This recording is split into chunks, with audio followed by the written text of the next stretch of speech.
नमस्कार. काल 21 मार्च रोजी जागतिक कविता दिन होता. त्यानिमित्त एक स्वरचित कविता सादर करते. अहो, कवितेचं नाव ऐकून पळून कुठे जाताय? कवितेचं नाव ऐकून पळून कुठे जाताय? आधी समजून तर घ्या की कविता म्हणजे काय?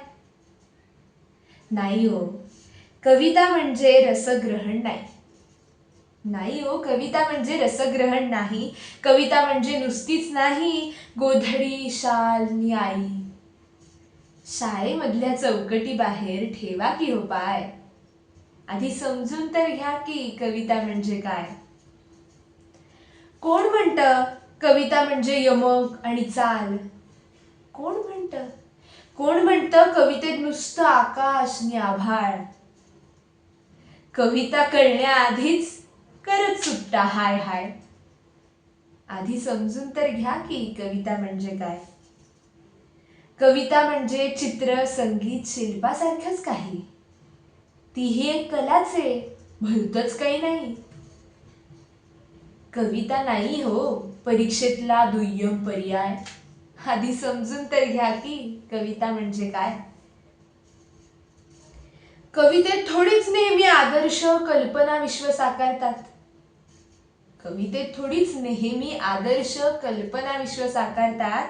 वास्तववादी जागृत समाजही कवितांवर आधारतात. कविता म्हणजे शस्त्र, अस्त्र, अव्यक्तावर उपाय.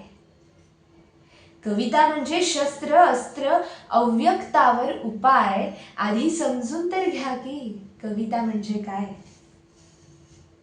अहो, तुमच्यासारखेच कवी सुद्धा आईच्या गर्भात जन्म घेतात. भगव्या वस्त्रांसारखे कवी कवी पण थोडीच पांघरून फिरतात. तुमचाच मित्र कवी निघाला म्हणून त्याला वाळीत टाकाल काय. आधी समजून तर घ्या की कविता म्हणजे काय.